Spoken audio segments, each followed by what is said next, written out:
Porque antes de usarte con poder, Dios permite que pases por momentos de quebranto, silencio y presión. Muchos anhelan ser instrumento del reino, pero pocos comprenden que el llamado siempre viene precedido por un proceso. En Deuteronomio 8:12 el Señor declara: y te acordarás de todo el camino por donde te ha traído Jehová tu Dios estos 40 años en el desierto, para afligirte, para probarte, para saber lo que había en tu corazón. Esta no es solo una historia del pasado, es un principio eterno. Antes de confiarte su gloria, Dios examina tu carácter. Hoy veremos cómo esas pruebas no son castigo, sino preparación. Te mostraremos cómo identificar cada etapa, qué propósito cumple en ti y por qué son indispensables para cumplir tu llamado. No estás siendo olvidado, estás siendo forjado. ¿Estás listo para entender lo que Dios tiene reservado para ti? Hay temporadas donde oras y el cielo parece cerrado. Lees la palabra, pero no hay revelación. Clamas y no hay respuesta. Y comienza a preguntarte si hiciste algo mal, si Dios se apartó, si ya no estás en su voluntad. Pero lo que muchos interpretan como abandono, en realidad es una de las pruebas más decisivas antes de ser usado por Dios. El silencio no es castigo, es entrenamiento. Es en ese silencio donde Dios deja de hablar para enseñarte a recordar lo que ya dijo. Te entrena para que camines por convicción y no por emoción. Porque aquel que necesita señales constantes no está listo para sostener un llamado. El que será usado por Dios tiene que aprender a caminar sin ver, a adorar sin sentir, a obedecer sin explicación. Dios entrenó así a José cuando fue arrojado al pozo por sus hermanos y no escuchó una sola palabra que confirmara sus sueños. Entrenó así a David cuando fue ungido rey, pero luego escondido en cuevas sin una sola señal de cumplimiento. Y formó hacia Jesús cuando fue llevado por el Espíritu al desierto, no para ser celebrado, sino para ser probado.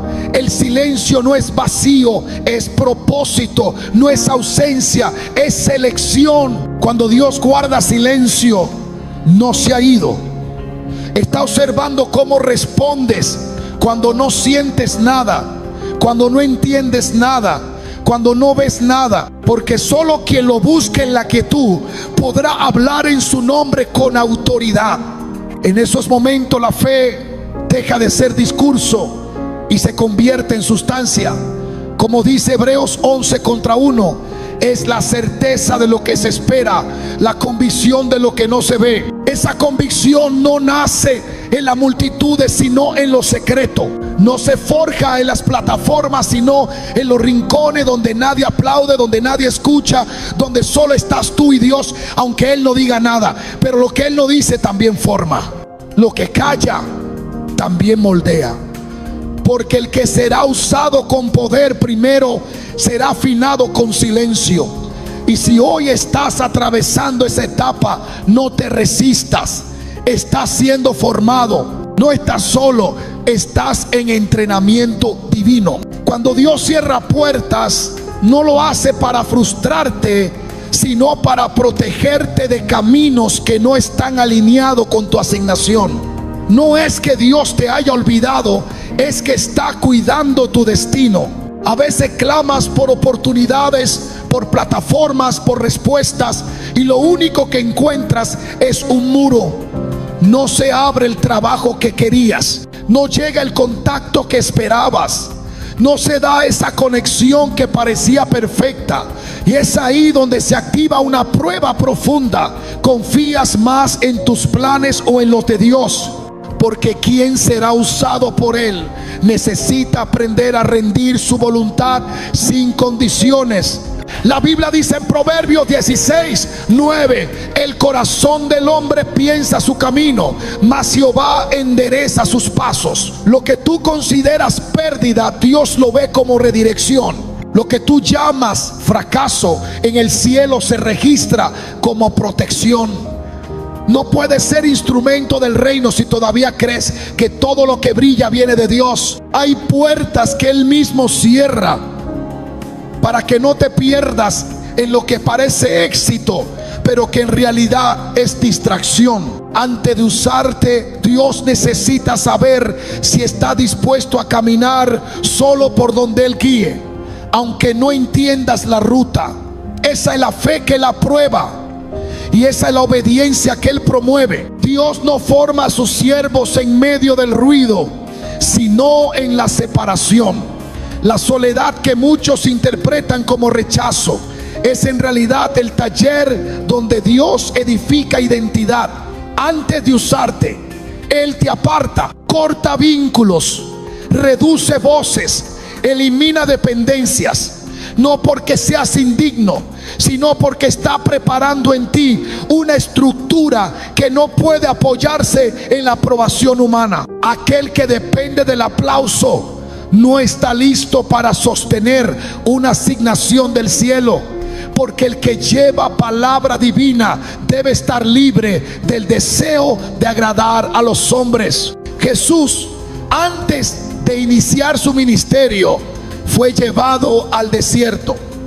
No fue una casualidad, fue un diseño. Allí no había multitudes, solo el Espíritu Santo y la voz del enemigo. Y en ese contraste se reveló el carácter del Hijo, porque no se revela lo que hay en ti cuando todo está a tu favor, sino cuando estás solo y sin recursos visibles. Gálatas 1:10 lo declara con claridad. ¿Busco ahora el favor de los hombres o el de Dios? ¿O trato de agradar a los hombres? Pues si todavía agradara a los hombres, no sería siervo de Cristo. La soledad no es una pausa, es una plataforma. El aislamiento no es castigo, es consagración. Dios esconde a los que va a usar, los oculta hasta que su voz se define, hasta que su identidad no depende de un elogio ni se quiebra por una crítica. Solo entonces, cuando ya no necesita ser visto, Dios te posiciona. Porque no usaría a alguien que aún necesita aprobación para obedecer. Cuando Dios decide levantar a alguien para su propósito, no lo lanza directamente al escenario, lo lleva primero al campo de batalla invisible, donde el carácter es puesto a prueba por la oposición. La resistencia no es un obstáculo, es un filtro.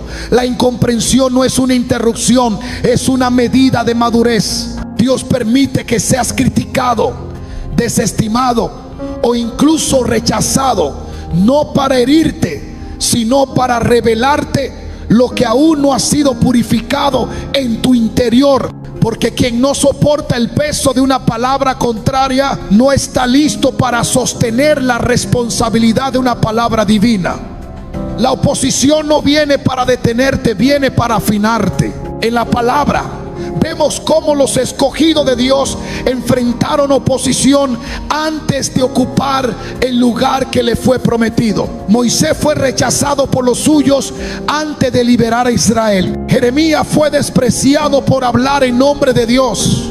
Pablo fue perseguido en cada ciudad. El llamado no viene con aceptación, viene con confrontación, porque lo que porta del cielo inevitablemente chocará con lo que opera en la tierra. Y si no sabes enfrentarlo sin contaminarte, perderás autoridad espiritual.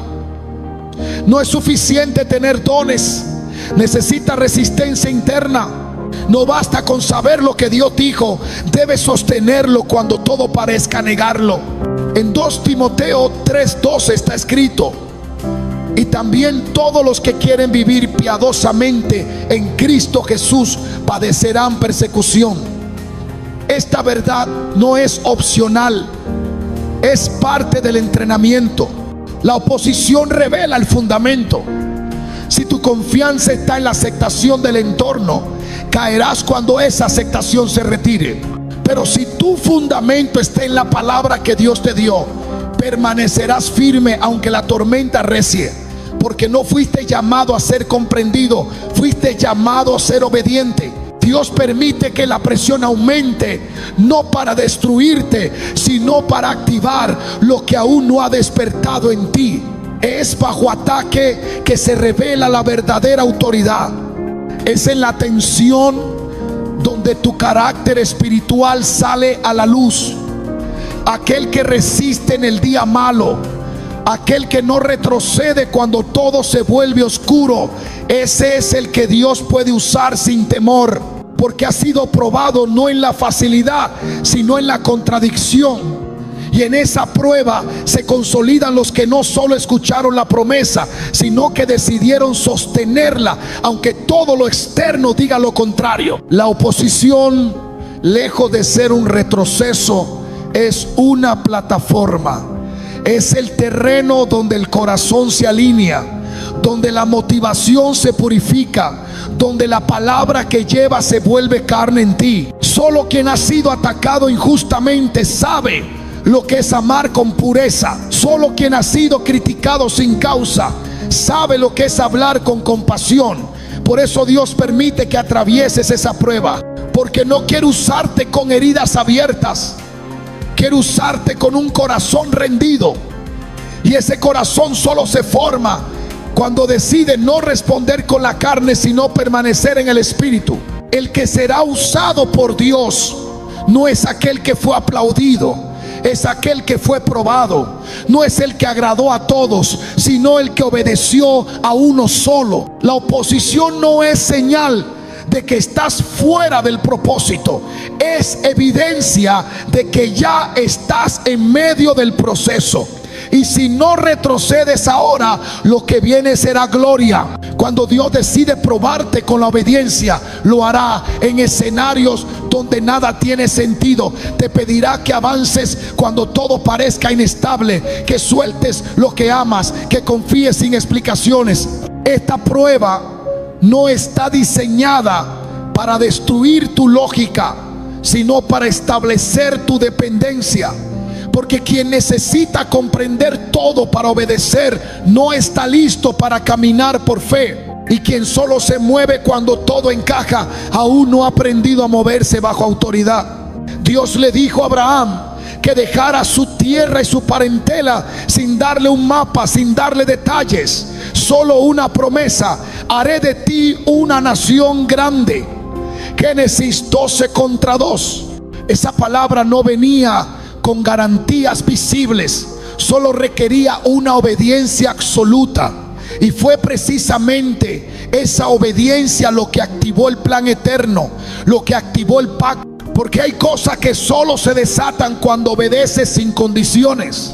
En Hebreos 11:8 se afirma: por la fe Abraham, siendo llamado, obedeció para salir al lugar que había de recibir como herencia, y salió sin saber a dónde iba.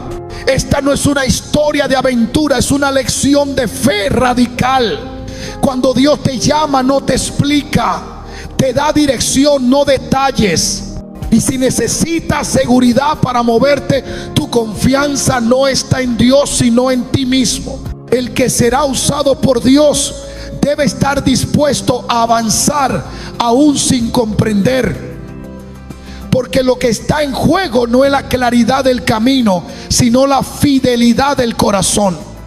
Quien obedece en lo incierto demuestra que su mirada está puesta en lo eterno, y ese es el tipo de siervo que Dios respalda.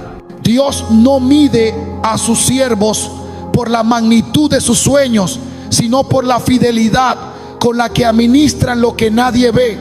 Antes de exponerte, te probará en lo oculto, no en los altares, sino en los rincones, no en las multitudes, sino en lo secreto. Porque el que no es confiable en lo pequeño no puede ser portador de lo eterno. La prueba no está en la visibilidad, está en la constancia cuando no hay reconocimiento. Y esa constancia revela si lo hace por obediencia o por ambición. Jesús enseñó este principio con autoridad en Lucas 16:10. El que es fiel en lo muy poco, también en lo más es fiel. Y el que en lo muy poco es injusto, también en lo más es injusto. Este versículo no se refiere únicamente a lo material, sino a lo espiritual, a cómo cuidas lo que se te entrega en lo íntimo, a cómo respondes cuando nadie te observa, porque ahí es donde se revela la verdadera intención del corazón. No es difícil servir cuando hay aplausos, lo difícil es perseverar cuando no hay evidencia de fruto. Y es justo ahí donde Dios observa más de cerca. El que será usado por Dios debe demostrar que puede ser confiado con lo mínimo antes de ser promovido a lo mucho. Porque lo pequeño no es una etapa para despreciar, es una escuela para formar. Es en lo cotidiano donde se templa la obediencia, en las tareas que parecen insignificantes, donde se prueba la entrega. La grandeza espiritual no se construye con visibilidad, sino con profundidad. Y esa profundidad se forja en los lugares donde solo Dios es testigo. Zacarías 4:10 dice: porque quien ha menospreciado el día de las pequeñeces, Dios no lo hace. Él observa lo que el hombre ignora, examina lo que el ojo humano no premia, y promueve a aquellos que sin aplauso, sin escenario, sin público, siguen sirviendo con excelencia, porque entienden que no trabajan para los hombres, sino para el reino. La fidelidad en lo pequeño no es un requisito administrativo, es un reflejo del carácter, y quien la demuestra está listo para cargar peso eterno. Porque si puedes ser fiel en lo oculto, puedes ser confiable en lo visible. Y es ahí donde Dios empieza a usar con poder. Ahora mírame bien, porque esto es para ti. No estás en pausa, estás en proceso. No estás estancado, estás siendo preparado. Porque antes de que Dios te use, tiene que probar tu estructura. Él lo construye sobre arena, edifica sobre roca, y esa roca es tu carácter, tu entrega, tu renuncia. Muchos claman por un llamado grande, pero pocos están dispuestos a ser tratados por completo. Pero tú no fuiste llamado a lo superficial, fuiste marcado para llevar peso de gloria. Y esa gloria exige pruebas, no para quebrarte, sino para cimentarte. Mira alrededor, siente que estás solo, que las puertas no se abren, que el cielo guarda silencio. Entonces alégrate, porque eso es señal de que el maestro está obrando en lo profundo. Él no forma los suyos en lo fácil, lo forma en lo oculto. Porque el hombre ve lo externo, pero Dios mira lo que nadie ve. Y si ahora está pasando por la prueba, es porque fuiste escogido. No te rindas, no retrocedas, no te compares, porque lo que Dios está haciendo contigo es eterno. No es emoción, es diseño. No es casualidad, es propósito. Y si hoy estás dispuesto a decir: Señor, aunque no entienda, obedezco, entonces prepárate, porque lo que viene será mayor que lo que perdiste. Te lo digo en el nombre de Jesús. Estás siendo forjado como instrumento santo. Y cuando Dios termine lo que comenzó en ti, no serás reconocido por lo que lograste, sino por lo que fuiste capaz de soportar en su nombre. ¿Puedes sentirlo? Entonces levanta tus manos y dile al Padre: aquí estoy, pruébame, purifícame, pero úsame. Porque si pasas la prueba, el cielo abrirá una nueva dimensión de propósito sobre tu vida, y lo que hoy pesa, mañana será tu corona.